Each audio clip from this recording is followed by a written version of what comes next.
This broadcast comes to you live from Atlanta, Georgia. Today, we would like to address the extraordinary subject matter of the Negro spirituals. Good evening, Avery.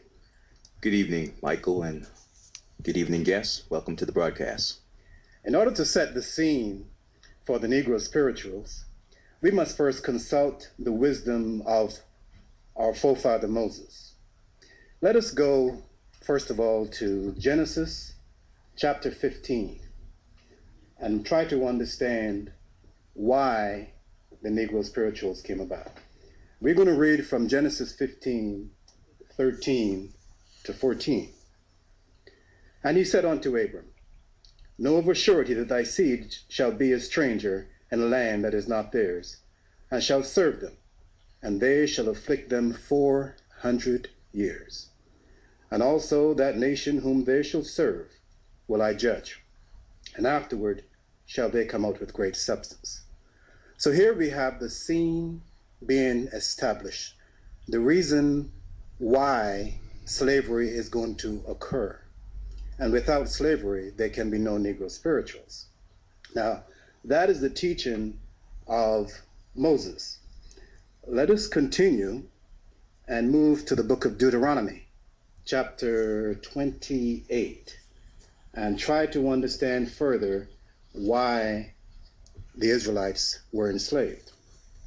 Let's go to chapter 28, verse 32 through 34.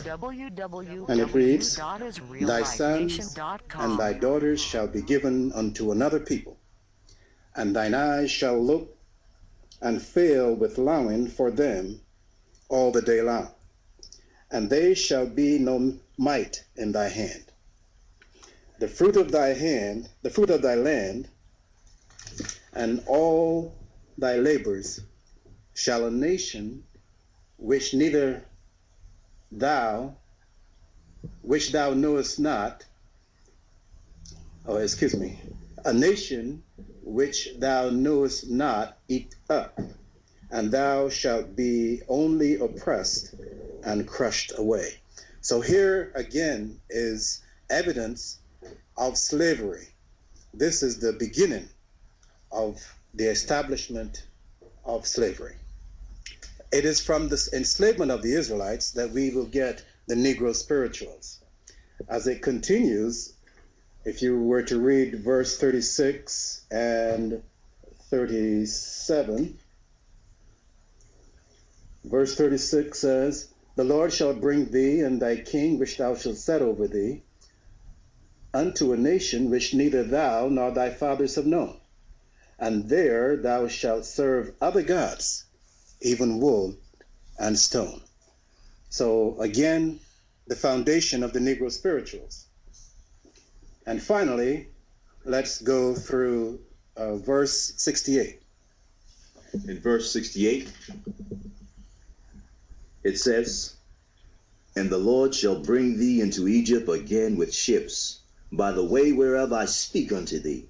Thou shalt see it no more again, and there ye shall be sold unto your enemies for bondmen and bondwomen, and no man shall buy you. Exactly. The foundation of the Negro spirituals. Without the Negro spirituals, or without slavery rather, they shall be, or they cannot be, any Negro spirituals. One more scripture to lay the foundation for the Negro spirituals. Amos chapter 3. Hear the word that the Lord hath spoken against you, O children of Israel, against the whole family which I have brought up from the land of Egypt, saying, Ye only have I known of all the families of the earth. Therefore I will punish you for all your iniquities.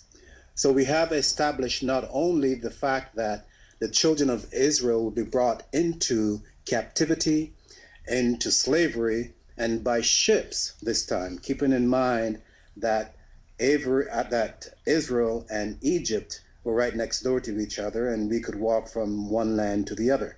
We did not need ships to go from one to another. So this tells you exactly, I'm trying to get to a special point here, exactly who is going to be enslaved. Who do you know that came by ship, in the belly of the ship, and was sold into slavery? And why did this occur? Amos is establishing that principle. Amos is telling us that we cannot walk together hand in hand with the Spirit of truth, with the God of Israel, unless we agree. And because it was us, the children of slavery, who are indeed the children of Israel, who were chosen by the Most High God of Israel to serve him. So how can we serve unless we agree, unless we are in full compliance with what he has laid down, with his law, with his principles of truth? Now that we have understood this, now we could move on to explain or to indulge in the fascination that is the Negro spirituals.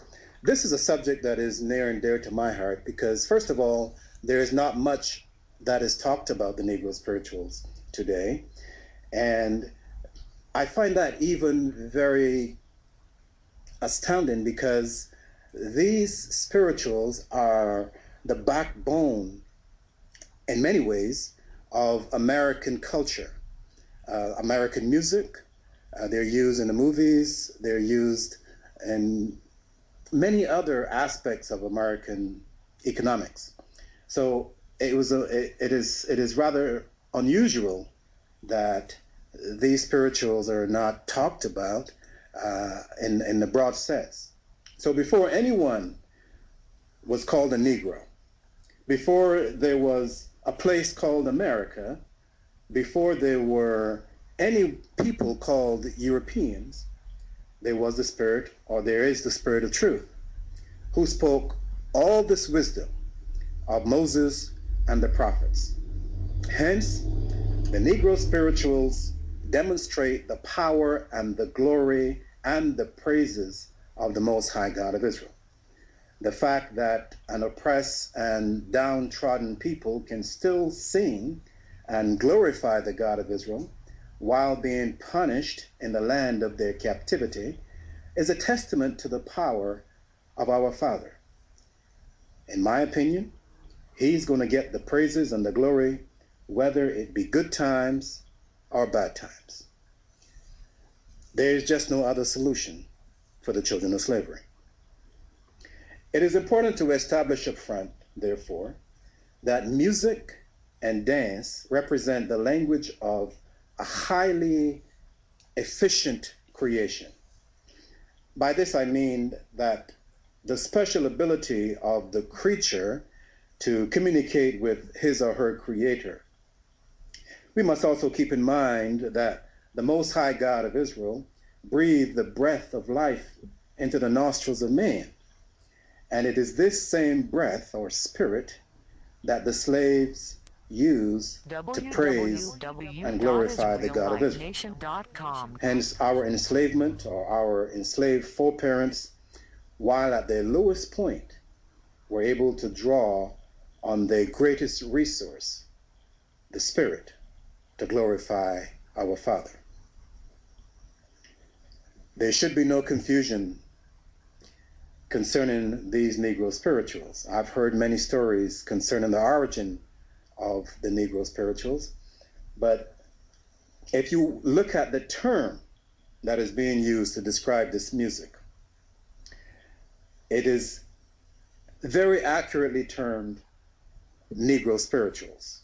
By this, we mean originating directly from the spirit of the black man and continuing a cultural experience which originated at Jerusalem or even before on the banks of the Red Sea since 1446 BCE. Let us turn to, did you have a commentary on that? You know, I just wanted to say, Michael, that, I grew up listening to my mother sing these songs and really not know the meanings of these songs, and was just fascinated to really learn the message and how it related to Israel. And it's just fascinating, and I think we'll get a little bit more into that later on in the broadcast, but it's just fascinating information. Exactly. I too grew up listening to the Negro spirituals. My mother sang these songs. I could remember distinctly one song in particular, the one concerning the River Jordan. And my mom does not have a university education, and I do not believe, to be in all honesty, that while she was singing these songs, whether she knew exactly where the River Jordan was. Now, I know that she has visited that land, in the past maybe 15, 20 years or so, but at the time, she had no idea where the river was and what it was all about. But these songs were etched in our spirit, and they were sang not only in America, but throughout all the lands of our captivity, from north and south and in between as well. Also, too, Elder, when I learned, Michael, sorry, I learned about these songs. I also learned that the meaning of these songs were most often secret. Therefore, only the slaves understood them, even when ordinary words were used in the presence of the slave master. And I thought that was so clever, to be able to sing a song and be able to have a secret plan right in the face of the slave master. It's just clever when you really reflect upon it. I think it is very clever indeed, because I think that it, first of all, reflects, and we'll get into this a little bit more later in the discussion, but I think it reflects a very highly civilized people, and this is one of the cleverness of the process, because most people looked upon the slaves as backward and uneducated and so on and so forth. How can, these people develop a civilization in Egypt, which is one of the greatest that ever established, then moved to Jerusalem and built the highest kingdom ever established on the face of the earth, and then be thrown into slavery and not know a thing or two. Of course, we're not talking about the same individual. We are talking about the spirit of the individual. But I wanted to prove the point that I made earlier when I said that these Negro spirituals came directly from the spirit of the black man, and they continued a cultural experience which originated at Jerusalem and even before on the banks of the Red Sea since 1446 BCE. Exodus 15 makes the point. It says, and I'm not going to read the entire segment of it, but I'll just read pieces of it. It said, "Then sang Moses and the children of Israel this song unto the Lord, and spake, saying, I will sing unto the Lord, for he hath triumphed gloriously. The horse and his rider has he thrown into the sea. The Lord is my strength and my song, and he is become my salvation. He is my God, and I will prepare him an habitation. My father's God, and I will exalt him. The Lord is a man of war." It goes on to talk about how Pharaoh and his army is dashed into the Red Sea. And it says, "And with the blast of thy nostrils," speaking of the God of Israel, "the waters were gathered together, the floods stood upright as an heap, and the depths were congealed in the heart of the sea." It's an amazing account of the power of our Father and what can be done when his children are obedient, following his instructions. It goes on to say here that in verse 20, that Miriam, the prophetess, the sister of Aaron, took a timbrel in her hands, and all the women went out after her with timbrels and with dances. It is very significant, because if you look at the people today who are singing and dancing, there can be no mistake with regard to the identity of these people. I'd like to make another point too, Michael. If you look at the song, the Psalms 137, by the rivers of Babylon, and it reads like this: "By the rivers of Babylon, there we sat down, yea, we wept when we remembered Zion." Now, you really have to understand the history of that song. This is a time when the Israelites were being taken into captivity by the Babylonians, and here they are singing as they are being taken into captivity. Again, it's the connection with the plight of black people here in the Americas. And not only that, it was a song that was made very popular by Bob Marley. So again, you can see the correlation between black people in the Americas as well as the Israelites. This brings us to one of the most remarkable aspects of the Negro spirituals, and that is what was excluded from them. There was nothing sung about the River Nile. Now, just think of this. The River Nile is one of the most powerful and most renowned rivers of Africa. We know a lot about the Egyptian civilization.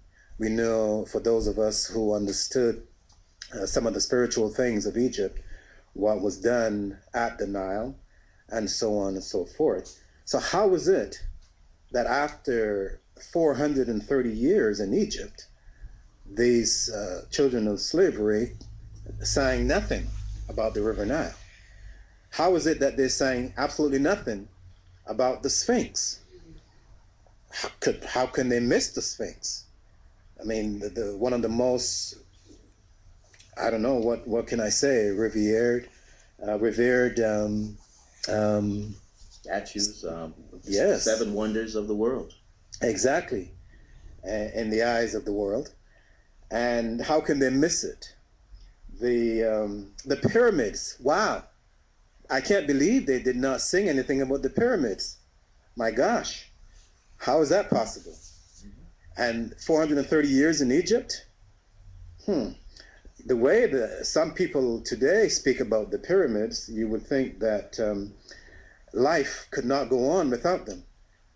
Even on the dollar, you would find the pyramids. I think they didn't sing about these particular, how should we say, these particular symbols is because these were symbols of enslavement. And the Negro spirituals were songs about freedom, songs where the slave wanted to be liberated.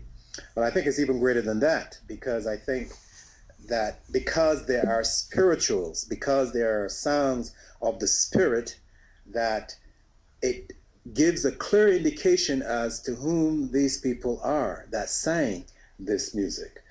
It tells you that if these people were Egyptians, as many people have claimed today in error, that definitely they would be singing these sounds. But because they were not Egyptians, obviously the spirit, because the spirit now is, we're talking about truth. We're talking about the natural element of the human being. We're not, or what is supposed to be the natural element, which is the spirit.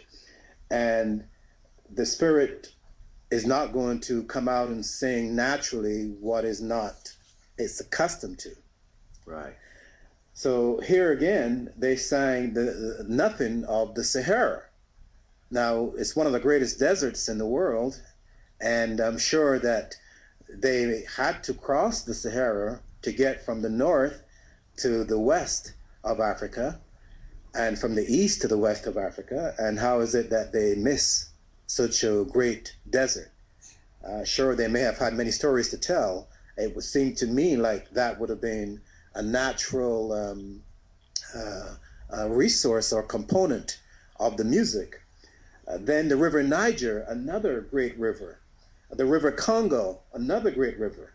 All of these very important and national elements were somehow missed by these people. There was nothing sung about Good Friday, nothing about Easter, nothing about Christmas, nothing about Ramadan. So what is it saying? What are these sounds saying then? If there's nothing about these things, you know that Africa cannot be the origin of these people, neither is Europe the origin of these people. But there has to be another source, and that's what we are going to find out tonight. And the other very important point is, where did they learn these songs? They were not permitted to read or write. So where did they learn and how did they learn? And that's so fascinating to me. Good point. Another point that is worth mentioning is that, today we're coming close to the European tradition of Thanksgiving, and of course that will be followed by Christmas. Now, that is a very significant point in the sense that it would be 1939 before any of the slaves would attempt to sing a Christmas song. And still later than that, 1950 to be exact, before they would compose one. So you could see that somehow these songs seem to be indicating that the slaves knew that the European Christmas tradition had nothing to do with them, with their culture, with the Bible, with the God that they serve, the God of Abraham, the God of Isaac, and the God of Jacob, the only God of truth written about in the Bible. So in these songs, the point that we're making here today is there is strong evidence of who these people are and what is their responsibility. So it is not only the identity of these people which are enslaved, which is the children of Israel, but also the culture and the responsibility of these people that is significantly expressed in these Negro spirituals. How then do we express the fact or explain the fact that 99.9% of the Negro spirituals demonstrated a powerful Israelite heritage and had nothing, as I said before, to do with either Europe or Africa, but all about Israel? Mm-hmm. I would like to just read a little bit of the lyrics of one of the Negro spirituals, and that spiritual, Come Along Moses. And it reads, or it sings, I won't sing it, but I'll read it. Come along, Moses, don't get lost, don't get lost, don't get lost. Come along, Moses, don't get lost. We are the people of God. I mean, it moves me when I read these spirituals, because here are slaves that we learned that were uneducated, backwards, uneducated, and just to know that they were able to invoke a sense of pride in them in the face of adversity and triumph. And the lesson that I learned so much through the Negro spiritual is that you can invoke the spirit, you can continue on in the face of defeat, and you can overcome. But it's all goes back to embracing your source, who you are and why you are. Exactly. It's always about identity and responsibility. It is, a lot of people end their quest for truth at identity, but identity has a twin. It's identity and responsibility. The two come together and they walk hand in hand. And they're supposed to be crowned with the truth. So if you embrace the one without the other, you're going to be short-changing yourself. It is better to grab both of them. Now, I remembered recently I was watching a little television, and there was a lady that was being, courted by two gentlemen. And one gentleman was the child of Jacob, child of slavery, and the other gentleman was, he seemed to be Hispanic, so I'm not sure of his identity. But from a distance, it was very difficult to tell the difference between these two gentlemen, except that one was taller than the other. They looked so much alike, like brothers. But they were, the lady that they were trying to win over was a Greek lady, or a lady of Greek descent, rather. And they were at her father's house, and the father was, very proud and putting them through certain tests to see exactly who would qualify for the hand of his daughter, or at least to date or to court his daughter. The reason I'm telling you this story is because when the Hispanic guy spoke, there was a question that the father had asked, and he asked, well, we have very proud traditions, and he named a few and so on and so forth. And he asked the question of the two gentlemen, well, what traditions do you have that you could share that my daughter would benefit from? And the Hispanic gentleman stated that though they had this tradition whereby when the daughters reach the age, I think he said 15 or 16, I'm not sure exactly, they would have a great big celebration and so on and so forth. And that, as he was speaking, I could relate to some of that in some ways, because in Israel we have something similar. But nevertheless, the Greek father felt a certain sense of comfort in hearing this gentleman speak, because they shared something similar also. Then it came time for the child of Jacob, the child of slavery, to speak. And I was surprised at what he said. He said that he referred to his tradition of shopping and fashion. I was like taken aback by that, but being the person that I am, I understood. He had no tradition, no culture that he knew of. That's why he was a slave. And maybe that's psychologically, somewhere deep down, prompted me to talk about the Negro spirituals, to bring out this aspect of our culture, because although I could empathize with him to some extent, and because I came from a past of ignorance of self, I felt sad for him, because here was a gentleman who was so rich, but yet so poor.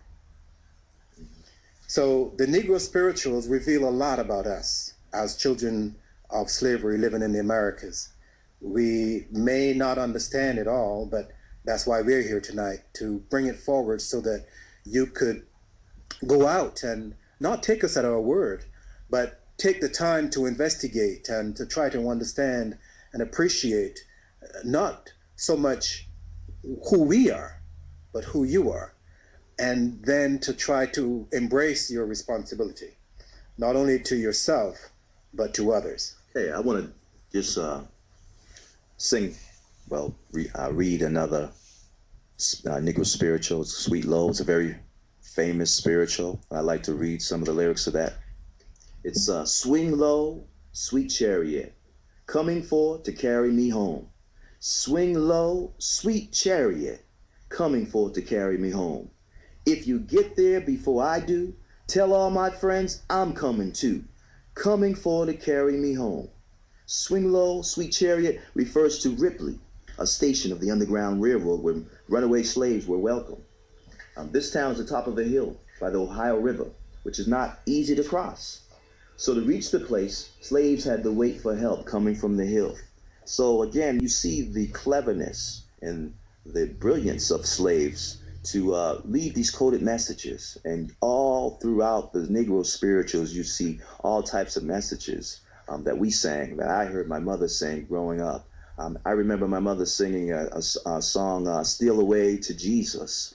But many people there was a misconception about this song, thinking that we were actually singing to Jesus, when in all actuality the slaves were singing about a slave ship named Jesus, and that they wanted to steal away back to their land again on this slave ship. So again, you see the cleverness of the slave using these coded messages in the Negro spirituals.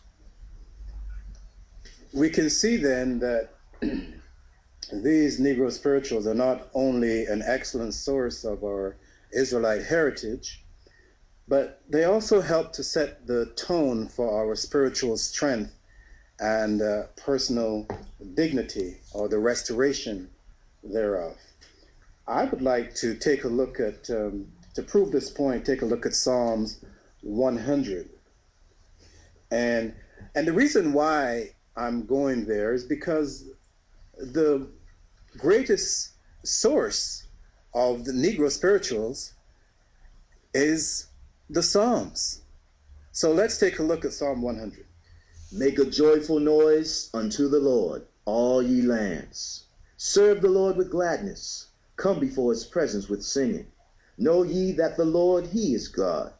It is he that hath made us, and not we ourselves. We are his people, and the sheep of his pasture.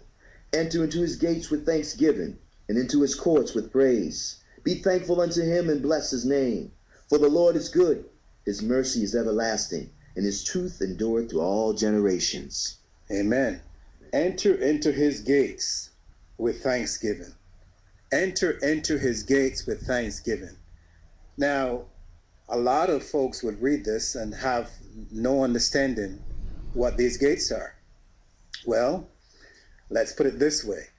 You cannot get to the God of Israel unless you have entered into the Israelite nation. The pathway, let's put it another way, the pathway to the God of Israel leads through the Israelite nation. So if you were to ask me, the Israelite nation, if they are not indeed, if we are not the gates, we would have the directions or the instructions to the gates. And all that we are saying is, in order to get there, that you have to get there with music. You have to enter into his courts with praise. And the praise generally indicate or have aspects of music. And it doesn't hurt when the music is good to have a little dance to go with it also. That's how we learned this music and dance. That's how we became famous for music and dance. Remember that these Negro spirituals are the forerunner to all the music, practically all the music in the Western world. And that's a very good point, because the Negro spiritual gave birth to ragtime, jazz, bebop, blues, gospel, country, pop, rock and roll, rhythm and blues, reggae, hip hop, and the list goes on and on. It's just amazing how not only the Negro spirituals, tap dancing evolved out of the Negro spirituals. So much evolved out of this in terms of the culture of America that we so much appreciate today, in which MTV and BET and many of these stations and big broadcasting companies make huge dollars and profits off of. And not only the music industry, but the movie industry. Phenomenal revenues are generated as a result of the derivatives of these Negro spirituals, musically speaking. Again, I want to read a segment of Psalms 149. Again, these are all Negro spirituals as well. It says, "Praise ye the Lord, sing unto the Lord a new song, and his praise in the congregation of the saints." Now, I have to stop right there, because that it didn't say to sing these songs on the streets or on Sundays. It says sing them in the congregation of the saints. Who are the saints? Israelites. Israelites. We're not talking about anybody else but self. It says, "Let Israel rejoice in him that made him. Let the children of Zion be joyful in their king." How can you be joyful? How can you rejoice without a song? The song in your heart. And then with that song in your heart, there's going to be a movement in your hips and your legs. You just can't keep your feet from tapping and from swinging and from moving. And when you think about that, you say movement. 75% of the world's cotton was produced on the brutal plantations of the South, where slaves sang the spirituals from Can't See in the Morning, Can't See at Night. They were singing, and you talked about movement, the chain gang songs in the prisons. And it seems like these songs really evolved out of oppression. They evolved out of people who were oppressed to help them. I went on a trip one time to South Carolina, and we went on tour, and the tour, we were driving through some old historical buildings where there was a slave market, and the tour guide told us that got to talking about the Negro spirituals, and he said how these songs invoke the strength of the slave.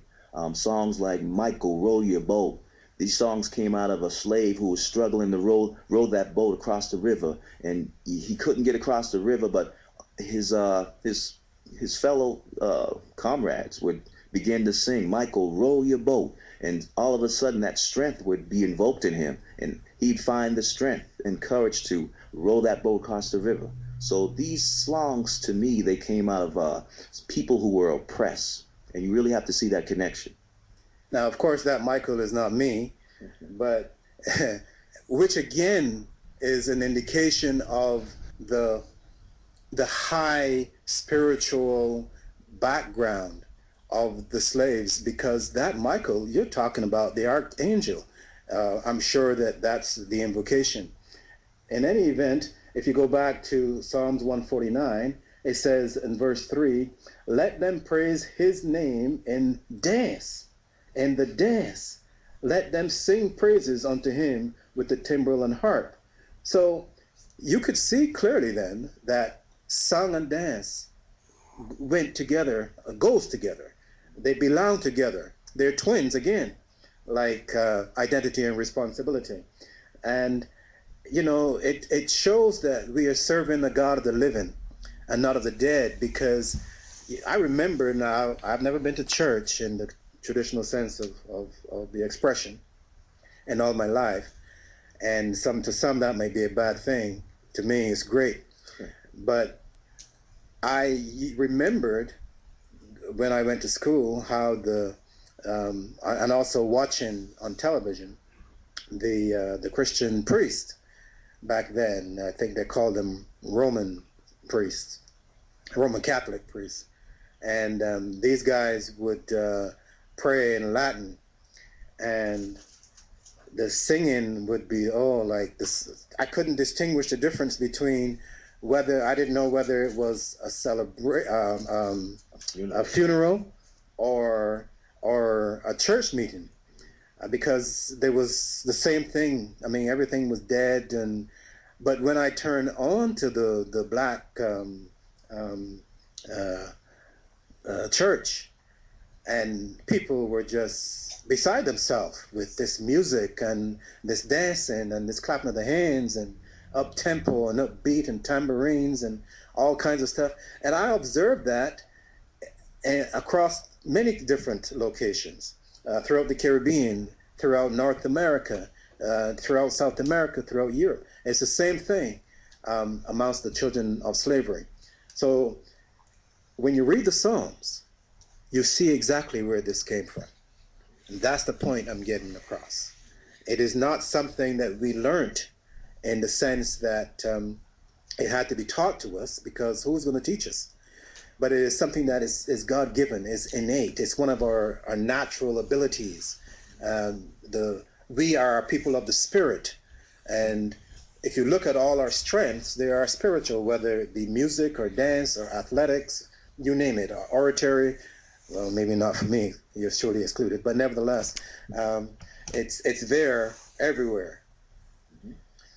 It was so interesting, too, to note that black soldiers in the 54th Massachusetts Regiment sat around campfires and sang these spirituals. The Fish Jubilee Singers, they also sang these spirituals before Queen Victoria of England, as well as U.S. President Ulysses S. Grant. As I said earlier, prisoners, the chain gang, these prisoners sang songs. You can't come across a musician, famous artist, from Patti LaBelle to Whitney Houston to Jay-Z to Trey Songz. You can't come across anyone who hasn't been exposed to the Negro spirituals, who didn't grow up listening to these songs, and it's innate in their blood. So it's very interesting to note when you put it in that perspective. So again, it's worth repeating that within the lyrics of the Negro spirituals may be found the identity, history, culture of the American slave, accompanied by rhythmic dance, along with the clapping of hands and the tapping or stomping of their feet.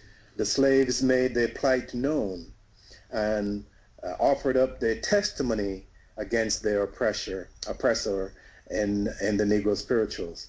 Another important point to note is that full appreciation of the Negro spirituals is a very subjective matter.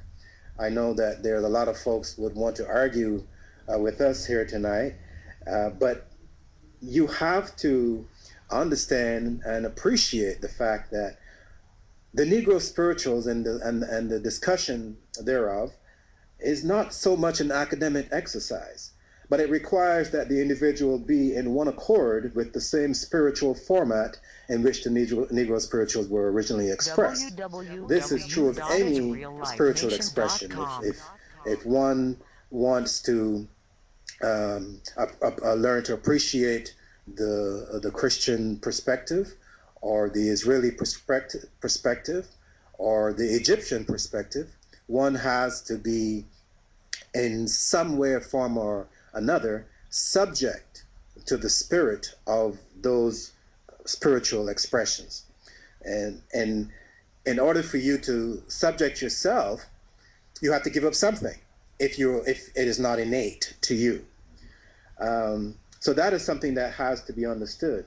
However, these spirituals are not only for black people. It's a very important point to understand. These spirituals represent an extremely significant source of early American history and culture since 1619. And there are, if you are interested in American history and culture since 1619, then these spirituals are for you. They're for all people. In fact, the Negro spirituals should be required learning or required study in all schools where American history and culture is taught. There is no other way that a full and accurate appreciation of all that is America may be realized without including the Negro spirituals. These spirituals may be traced back to the early 1600s. However, like the most events of importance to the diaspora, there was little or no real interest shown by the Gentile European at the time. The main reason for this could be a lack of understanding of the diaspora by the European, or as you know today, take rap music, for instance. Rap music didn't just start when it got published on the radio. Rap music was in the streets of the ghetto long before it was even published on the radio. It seems to be the case with a lot of black culture. It's usually underground for a while until it gets popular, and then it's somehow when you get a groundswell of support, it suddenly gets published. Right. I remembered hearing when I was growing up a long time ago, I remembered hearing Jamaican DJs. These Jamaican disc jockeys were rapping as part of their expression in their programming and their radio programming. And then, of course, I heard something out of New York in terms of rap music. I don't have the complete and precise history of it, but long before a vinyl song was produced, rap, there were people rapping. So the main reason for the fact that the Gentile European was not interested or could not understand what was going on in the ghetto is because he didn't have to. But it could have also be a lack of understanding of the culture of these descendants of the slaves. More than 200 years would pass from the time of the Civil War, which from 1861 to 1865, before the Gentile Europeans would begin to show some interest in the music of the chosen people.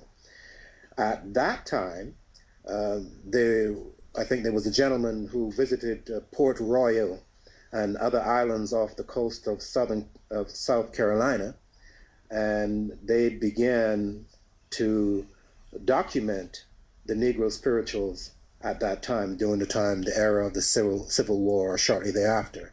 So this was 200 years later than the introduction of these Negro spirituals by the descendants of slavery. Later, about 1870, Christianity would adopt some of the same slave music in an attempt to imitate the Negro's style of singing and preaching.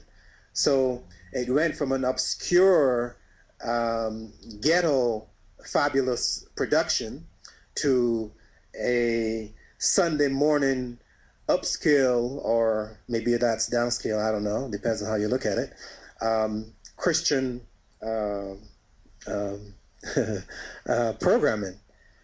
So either way, the Negro spirituals were at last made available to all the people. There are over 6,000 Negro spirituals that have been identified in the United States alone, and many more have been lost. Plus, there are others, or there have been others sung by the descendants of slavery throughout the diaspora in the Caribbean, in Central and Southern America, and elsewhere. The music then, or this music of the chosen people of God, proved to be very complex for the simple ears of the Gentile European. If you listen to the, and this is not trying to heap any negative comments out of what's the word? I'm just trying to make the point very clear, because if you listen to classical music, for instance, it's very straightforward. It's either fourth beat. I mean, I'm not any musician by any stretch of the imagination, or 3/4 or whatever. But with the Negro spirituals, you know, they're like, if you have 6 people singing, everyone is singing something different, but yet it's a cohesive production. It is, and it seems to me that in the differences of the music, there is the wholeness of it that comes forth. And that reminds me so much of the fact that we are 12 tribes, not one. And I always reflect on that, because it's almost as if the God of Israel is so magnificent and magnanimous and dynamic that he cannot just have one type of person that represents him. So he has to have 12 different components of the human spirit that will reveal itself to the world. And in that 12 differences is the cohesiveness of one. It makes me reflect on a guitar I saw once with 12 strings. There's 12 strings representing the 12 tribes, and once they're playing their own music, but yet they come together to make this beautiful harmony. Yes, and you know, like, I'm a great fan of jazz music, which of course is a derivative of the Negro spirituals. And when I listen to jazz, I hear so many different sounds that I've heard before. And of course, some that I've never heard before. I guess that's where the improvisation comes in. It's almost as if the music is crying out, just as the Negro spirituals, crying out for liberation. Exactly. Crying out for some type of justice. Yes, it's we call it a lamentation. And that's what the slaves used, not only to lament to the God of Israel, but also to plan their escape. And at the same time, kept Massa happy. So you have 3 dynamic forces working together as one to produce this incredible harmony that is still sweet to my ears today. You know, and so here we have this simultaneous combination of multiple and contrasting rhythms in one musical composition, which was a mystery to the ear of the European. And for over 200 years, they ignored the Negro spirituals, and probably out of fear, because, you know, you don't want to go into the ghetto with all these people, these strange-looking folks, dressing funny and doing these things that are considered uncivilized. However, there can be no doubt in my mind that the Negro spirituals represent a distinct evidence of a highly advanced people, spiritual people, who may have readily faked their ignorance in order to survive. Through their spirituals, the slaves displayed a superior mental faculty, showing their clever use of words to produce sounds that consisted of layers of symbolic language with multiple meanings, as Avery has brought up before, both spiritual and physical. I'd like to read another lyrics, just a brief lyrics of the Dying Lamb. I want to go where Moses trod, oh, the dying lamb. For Moses gone to the promised land, oh, the dying lamb. To drink from springs that never run dry, oh, the dying lamb. Cry, oh, my Lord, oh, the dying lamb. I mean, when you really reflect on the lyrics of this particular piece, it is so full and so pregnant. And you have to ask, why Moses? Why not Muhammad? You have to just really see the connection between ancient Israel and the children of slavery. And again, it's just so fascinating to me. Extremely fascinating and profound beyond measure. Who is this dying lamb? And why is he crying, oh my Lord? This is a highly insightful spiritual expression. And to me, it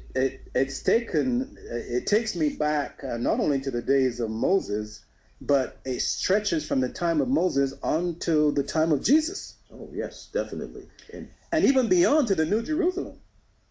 Yes, that one particular line where it says to drink from springs that never run dry. I mean, it's so poetic. Wow. It's very poetic here. And what springs are they talking about? This is what we're talking about, is the fullness of the Negro spirituals.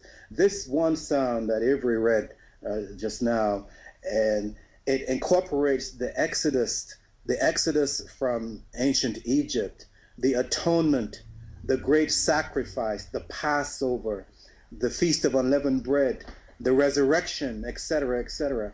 I mean, like, how is it that all of this culture, this rich heritage, is encapsulated into one piece of music? I wish I could have been there to hear how this was brought forth in the musical arena. It's a unique heritage of and cultural expression of the children of slavery. You know, many a times the slaves ran to Canada as a place of refuge, and they used Canada in many of their lyrics as Canaan. They coded Canada with Canaan. I can't remember the particular Negro spiritual, but it was so interesting to note that, because you have a place in Canada today called Halifax, where you have a lot of descendants of former, slaves. We also have to make a point, we're running out of time now, that while the chosen people, the children of Jacob, were singing their Negro spirituals, Britain was shipping about 2,000 criminals and prostitutes a year, mostly to their American colonies. Some also went to the Caribbean, some to Australia and New Zealand. Now, of course, most of these discarded immigrants were poor, illiterate, and unskilled. Yet, they constituted a great part of the population of the colonies up until 1788. So here we have a great contrast now, a very literate and advanced population that has been enslaved, and a very illiterate and unskilled population that actually is ruined over them. You have to remember that that's what they were. They worked, and when they worked, they sang. Look at the great contributions that they did. The slaves contributed to the building of the White House, the Treasury Department, and many more, so much more. And I can't help but just to reflect and imagine how these slaves, while they were working, they were singing these songs. They were singing these songs from the bottom of their heart, singing, songs of freedom, as Micheal said earlier, lamentation. So again, we have the situation where the British, up until 1788, considered the United States to be nothing but a penal colony, a penal outpost. And how is it that this dark European backdrop contrasted so greatly with the highly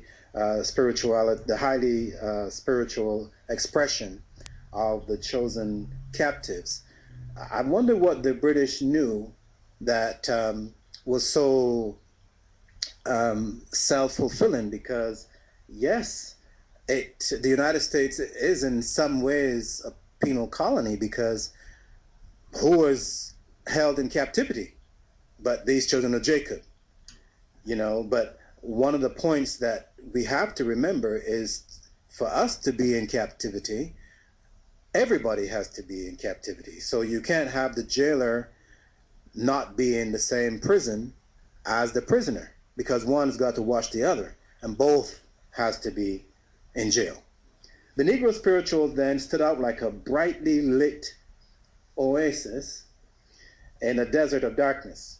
Even Christianity found them hard to resist, and as I said before, and cleverly incorporated them in a program of what I would consider social control, because about 1830, the oppressors were able to agree on a method to control the captives. Now, you have to keep in mind that up until 1830, very little, if any, was taught to the slaves. They couldn't read. Nobody wanted to teach them anything. They were supposed to be kept in darkness and in ignorance. So there was no Christian teaching for the slaves to draw on to sing these songs. That's very important to understand, that these songs were sung from the Spirit, not from some Christian priest or pastor teaching the slaves anything. That did not come until 1830, whereas the Negro spirituals started in the early 1600s. So you have 200 odd years before the Christians came. And this Christian culture that was introduced was really a 4th century Roman philosophy that was changed or renamed.